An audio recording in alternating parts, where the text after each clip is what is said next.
Serikali ya Zanzibar kupitia Wizara ya Afya imeendelea kutoa vipaumbele katika kuimarisha sekta ya afya kwa kuhakikisha mahitaji ya msingi ya afya yanaendana na mpango kazi wa Shirika la Afya Duniani WHO. Hatua hii inalenga kuongeza ufanisi katika utekelezaji wa mipango ya pamoja kati ya serikali na shirika hilo la kimataifa.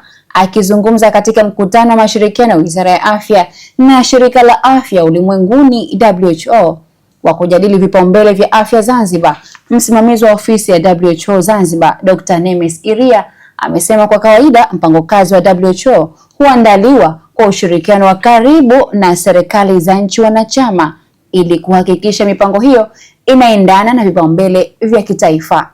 Ni kuhakikisha kuwa vipaumbele vya Wizara ya Afya Zanzibar na serikali nzima ya Zanzibar vinachukuliwa kwa umuhimu katika mpango kazi wa Shirika la Afya Duniani. Kwa kawaida huwa mpango wa Shirika la Afya Ulimwenguni huwa unahusisha serikali, na ni kwamba unakuwa ni mpango pamoja kati ya shirika pamoja na serikali kwa ujumla. Kwa hiyo leo tuko hapa kuangalia mpango ambao upo wa Shirika la Afya Ulimwenguni na kuona namna ambavyo vipaumbele vya serikali ya Zanzibar vinaweza vikahusishwa kwenye hii mpango wetu kwa pamoja. Vigezo vyote vya maendeleo ya katika sekta ya afya vitakuwa ni vile ambavyo viko kwenye mipango ile ya Wizara ya Afya na serikali kwa ujumla wake. Kwa hiyo sisi ndio vigezo ambavyo tutavitumia katika mpango wetu. Hatutakuwa na vigezo ambavyo ni tofauti. Kwa pamoja tutaamua namna ambavyo Shirika la Afya Ulimwenguni linaweza likasaidia serikali ya Zanzibar kuweza kufikia vigezo ambavyo wao wenyewe wamejipangia. Mkurugenzi sera mipango na utafiti Wizara ya Afya Zanzibar, Abdul Latif Khatib Haji, amesema lengo la kikao hicho ni kupitia taarifa kutoka vitengo na programu husika ili kuweka mikakati madhubuti ya kuimarisha utoaji wa huduma za afya. Aidha, amesema kupitia majadiliano hayo, wizara imepanga kuandaa mpango mkakati wa muda wa kati ambao utaainisha maeneo ya kipaumbele yatakayochochea uimarishaji wa huduma za afya kwa wananchi.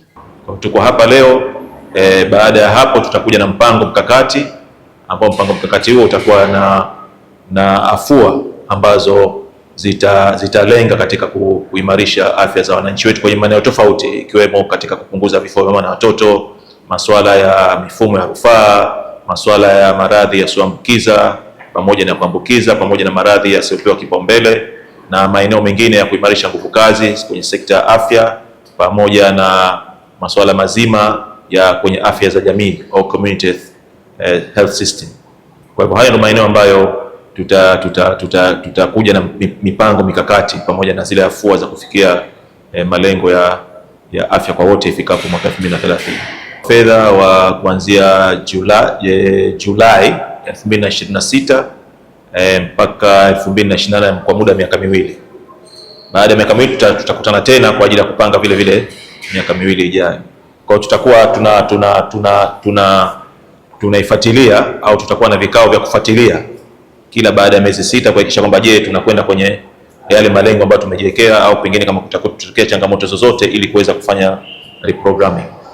Mkuu wa kitengo cha maradhi yasiyo kuambukiza Zanzibar, Dr. Omar Mohamed, amesema wadau wa vitengo mbalimbali wamewasilisha maoni yao na miongoni mwa vipaumbele vya sasa ni pamoja na magonjwa yasiyo kuambukiza pamoja na huduma za afya za uzazi, mama na mtoto. Maeneo hayo yameonekana kuhitaji nguvu ya pamoja kwani yanagusa maisha ya watu wengi, hususan katika jamii zinazokaa mbali na vituo vikuu vya huduma. Wadau hao wameeleza kuwa changamoto hizi haziwezi kutatuliwa kwa upande mmoja pekee, bali zinahitaji ushirikiano wa sekta mbalimbali pamoja na mashirika ya kimataifa. Tengo au kituo maalum cha ufanisi wanaita Center of Excellence of Cancer Treatment and Control. Hii ni katika juhudi za wizara kushirikiana na wadau mbalimbali kuhakikisha kwamba matibabu ya saratani kwa ujumla yanapatikana. Hapa Zanzibar hatukuwa na huduma za radiotherapy, matibabu ya mionzi, na ambayo ni muhimu katika matibabu ya kansa.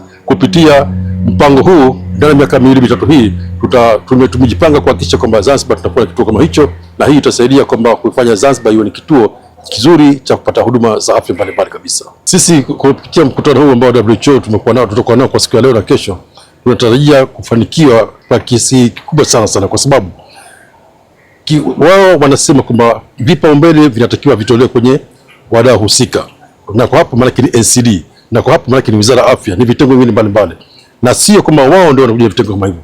Kwa hivyo sisi hiyo ni hoja mzuri, kwa sababu kile ambacho tunakihitaji ndicho ambacho WHO watashirikiana nasi, na hilo limeahidiwa katika vikao, ili kuhakikisha kwamba kweli tunatibu au tunakwenda kwa mujibu wa vipaumbele vyetu. Kwa hivyo tuna matumaini makubwa sana kwamba kupitia kikao hiki au mkutano huu wa siku 2 utazaa matunda ya kutusaidia kutufikisha pale ambapo tunapilani kufikia. Suwaiba Ali, Chumbe Online TV.